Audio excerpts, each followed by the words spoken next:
Сәлем, мен Мардан. Муаммар эль-Каддафи өзінің стилімен және ерекше киімдерімен танымал лидер еді. Ол өзінің әйел күзетшілерімен және өзінің саясатымен көпшіліктің есінде қалды.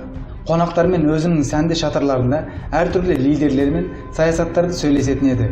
Ол өзінің шатырында Тони Блэйр, Владимир Путин сияқты әртүрлі әйгілі адамдарды қабылдады. Халықтың өмір сүру сапасына және еркіндігіне негізделген үкімет құрды. Оны көптеген адамдар диктатор деп атаса да, ол бұны ешқашан қабылдамады. Ендеше осы лидердің өмірлік тарихын қарастырып көрейік. 1942 жылы 7 маусымда Ливияның жерорта теңізінің жағалауында орналасқан Сиртек қаласында дүниеге келді. Толық есімі Муаммар Мухаммад Абу Минир аль-Каддафи. Сапқада бастауыш және орта білімін бітірді. Содан кейін Ливия университетінде тарих бөлімін оқыды. 1963 жылы бітіргеннен кейін Бенгазидегі әскери академияға қосылды. Онда ол және әріптестері кейінірек бас лауазымды тұлғалардың қозғалысы деп аталатын құпия ұйым құрды. 1966 жылы әскери академияны бітіргеннен кейін Ұлы Британияда білім алуды бастады. Мысырдың президенті Джамаль Абдел-Насер және оның араб социализмі мен араб ұлтшылдығына таңқалып, Каддафи Ливия құпия қызметінің бар екендігіне қарамастан төңкеріс жасау үшін 7000-нан астам жақтастарын жинады. Каддафи патша Идрис әл-Сүнисиді құлатуға жоспар жасады. 1969 жылы ол капитанның дәрежесімен әрекет жасай бастады. Патша Идристің Бурса қаласында емделіп жатқанын пайдаланған Каддафи қасындағы 60-ға жуық жас офицерлермен Триполи мен Бенгазидегі режимді бұзу туралы бастама жасады. Осы кезде патшаның немересі таққа отырмауын айтып, үй қамауына алынды. 1969 жылы бірінші қыркүйектегі төңкеріс нәтижесінде монархияны жойып, орнына жаңа Ливия Араб Республикасын жариялады. Революциялық коммунистік кеңестің басшысы деп жарияланған Каддафи полковникке көтеріліп, сондай-ақ қорғаныс және ішкі істер министрліктерінде қызмет атқарды. Елді басқарған 27 жастағы президент ислам социализмін қолдайтынын, араб одағына жұмыс істейтінін және тәуелсіз елдермен нәсілшілдікке және колониализмге қарсы тұратынын мәлімдеді. Каддафи ақш және басқа да батыс елдеріне танымал болған көшбасшы Джамаль Абдел-Насердің жолынан жүретін басқару құрды. 1970 жылы 16 қаңтарда жаңа конституцияны жазған Каддафи кейбір елдердегі сол жақ қозғалыстарға қолдау көрсетті. КСРО мен тығыз қарым-қатынас орнатқан Каддафи Ливиядағы атшылықтардың активтерін басып алып, оларды мәжбүрлі көші-қон арқылы елден қуып жіберді. Мұнай кірістерін сыртқы саясатта пайдаланған Каддафи Насердің өлімінен кейін араб әлемін басқаруға тырысты. 1971 жылы Ливия, Египет және Сирияның қатысуымен Араб мемлекеттері федерациясы құрылды. Сол жылы Каддафи Марокко мен Судандағы әскери төңкерісті қолдады.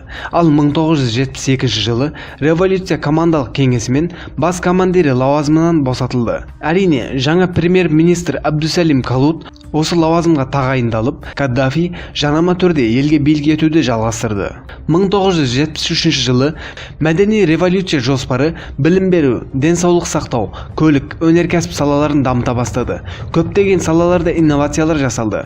1977 жылы елдің ресми атауы Ливия социалистік араб халықтары Жамахириясы ретінде өзгерді. 1979 жылы Каддафи Египет пен Израильдің арасындағы келісімге қарсы шығып, тіпті Мысырды араб мемлекеттері ұйымнан алып тастауды талап етті. Иран-Ирак соғысында Иранды қолдаған Каддафиді ақш президенті Рональд Рейган батыс елдеріне терроризмді таратқаны үшін айыптап, 1981 жылы Ливияға қарсы экономикалық эмбарго қойды. 1982 жылы Африка одағының президенті Каддафиге қарсы қарсылық өсіп, мұнайдың жылдық түсімі айтарлықтай төмендеді. Осы кезеңде Англия және Американың Ливияның дипломаттарын, Ливия, Америка және Англияның дипломаттарын елден қуып шығуымен елдердің арасында тағы да мәселелер туындады. Негізі Америка, Франция, Англия, Германия сияқты елдердің Каддафи және Ливияға жасаған шабуылдары Каддафидің мұнайды арзан қылып қойғаны және доллармен емес алтынмен сауда жасау еді. Бұл доллар қолданатын елдерге Ливия мұнайынан кіріс жоқ деген сөз еді. Басқа да себептері Ливияның жаһандық банктерден қарызының болмауы. Каддафи ол елдерге ешқандай вариант қалдырмаған еді және Каддафидің басына сол мұнай жетті. Ливияның солтүстігінде жағалауларында Америка пилоттары ұшақтарын ұшырып эксперимент жасай бастады. Бір күннен кейін Ливиядан 2 ұшақ қозғалып, оларды эксперимент кезінде Америка пилоттары тарапынан атып түсірілді. Каддафи Америкаға бұл ұшақтарға Америка жауап беретіндігін айтты. Сол жылы Ливияға әуе шабуылы жасалды. 1986 жылы Ливияда болған әуе шабуылы нәтижесінде Каддафидің әйелі мен ұлы жарақат алды. 13 жасар қызы және тағы 40 адам қаза тапты. Сол кезде бүкіл әлем Каддафи туралы айтып жатқан еді. Сол кезде Каддафи ақшты ашық айдын террорист деп атаған президенттің бірі болды. 1986 жылы Каддафи өзіне жасалған 43 шенеуніктің жасаған революциялық қозғалысын бұзды. Каддафи режимі араб көктемімен бірге елдегі азаматтық соғыс салдарынан 23 тамызда құлады.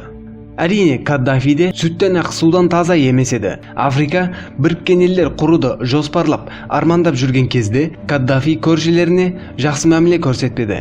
Каддафи елдегі қара нәсілді африкалықтарды барлығын қуып шығып, және өз халқына оларды жамандаған еді. Каддафи түсініксіз адам еді. Отельдерде, қонақ үйлерде қалуды ұнатпайтын еді. Барған елдеріне өзімен қоса шатырында алып барып, шатыр аштыратын еді. Тіпті бір рет ақшқа барған кезде шатырын Трамптың үйіне аштырған еді. Көбінесе жанында түйелерінде алып келетін еді. Өзін Африка королі деп жарнама жасады, және тек қана әйел бодигардтардан тұратын күзетшілері бар еді. Әйелдер тақырыбында өте абай болатын еді. Басқа араб елдеріне қарағанда әйелдердің құқықтарын таптамайтын еді. Көлік қолданудан бастап сайлауға қатысуға дейін әйелдер еркектермен бірдей құқыққа ие еді. Сондай-ақ Каддафи 8 сағаттан көп ұшақта ұшпайтын еді. Және егер ғимарат 35 қабаттан көп болса, ол ғимаратқа кірмейтін еді. Ендеше Каддафи кезінде Ливияның жағдайы қалай еді? Көз салайық. Ливияда су мен табиғи газ қажет болғандықтан тегін еді. Ливия үйлерінде электр қуаты тегін еді. Ливияда медициналық көмекпен бірге оқу да тегін еді. Барлық науқастар дәрі-дәрмектерді тегін ала алады. Елдің ұлттық банктерінде пайыз деген нәрсе жоқ. Халық еш нәрсеге салық төлемейді. Таң қаласыз, бірақ Ливия құлдырағанға дейін Ливия әлемдегі ең қаржысыз ел болған еді. Егер шетелде оқығыңыз келсе, мемлекет сізге айына 1650 евроға дейін қайтарылмайтын стипендия беретін еді. Мұнай кірістерінің 90% Ливия халқына жіберілді, және мемлекет үйленгісі келетін жұптарға 150 шаршы метр берді. Әрбір отбасына 80 мың теңгедей айлық жалақы, және жетпесе тағы да қосымша жалақы кіретін еді. Халықтың 25% университетті бітірген. Каддафи кезеңінде Ливия дүниежүзілік банк кредитін пайдаланбайтын мемлекет еді. Каддафи Саддам Хусейн секілді мұнай экспорттаушы елдерге доллар мен евро орнына алтынмен сатуды ұсынды. Бұл алтынға ақшасын бермейтін батыс елдерінің банкроттығы деген сөз еді.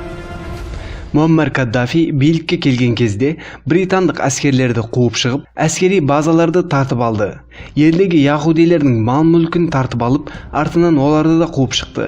Мұнай компанияларын, кендерін барлығын үкіметтік қылып, ресми қылып алды.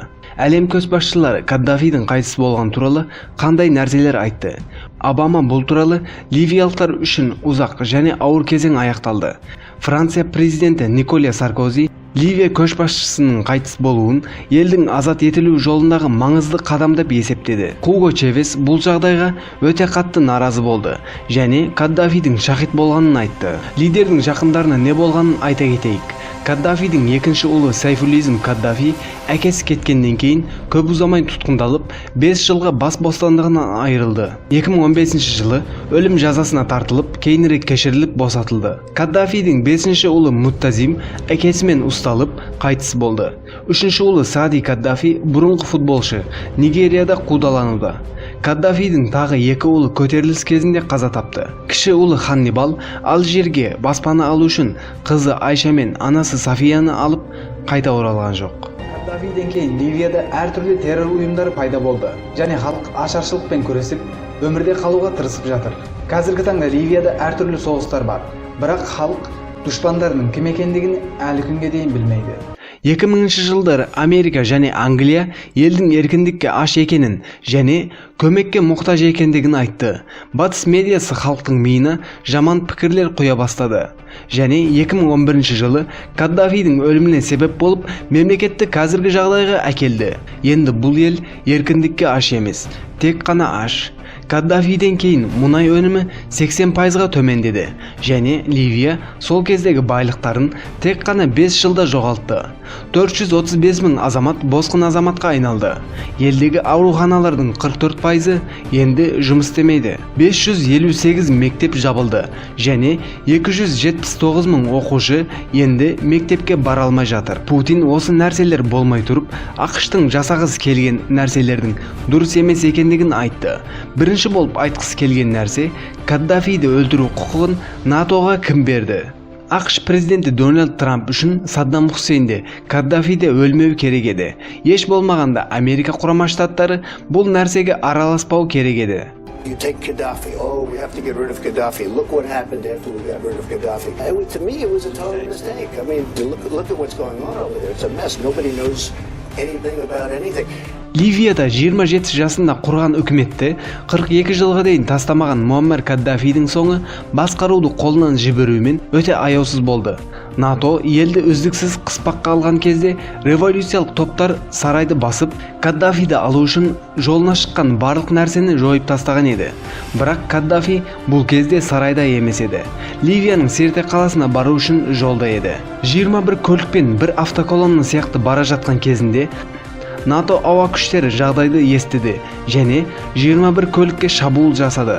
Бүгінгі күнде НАТО колоннада Каддафидің бар екендігін білмейтіндігін айтуда. Бірақ нәтижеде осы шабуыл Каддафидің ұсталуына және Каддафидің өлуіне жол ашты. Шабуылдан кейін жақын жерде үйде жасырынған Каддафи және ұлы Муттасимнің жанында өте аз қорғаныс қалды. Муттасим тезде жолға шығу керектігін айтып, 20 әскермен бірге бүлінбеген көлік іздеу үшін сыртқа шықты. Әкесін де жанына алуды ұсынды, бірақ Каддафи қабылдамады. Кейбір мәліметтерге қарасақ, Каддафи халқының оған бет бұра бастауы және барлық осы революция және әбігер себебінен біраз параноик және галлюциногені болған еді. Каддафи қашудан бас тартты және қалған әскерлерімен жақын жердегі су құбырында қорғаныс позициясына өтті. Хабар өте тез тарады. Батыс жіберген революциялық күштер сол кезде жақын жерлерде жасырынғанын естіді. Каддафиді ұстап тұтқындады. Каддафи бұл жерден еш қайда қаша алмады. 2011 жылы Америка, Англия, Франция, Германия бастаған шабуыл нәтижесінде Каддафидің басын езіп, бір шұңқырда өлтірді және денесін сүйреді. Өлуден алдыңғы жағдайын Google'дан жазып көре аласыздар. Каддафиден кейін Ливия ешқашан ескі жағдайына оралмады. 2019 жылымен бірге дәл қазір елде 2 жеке үкімет және 3 әртүрлі жақтар соғысуда. Әр жақтың өз қолдаушысы және тәртібі болуымен бірге өздерінің армиясы да бар. Ливия халқы енді Каддафиді қанша іздесе де таппайды.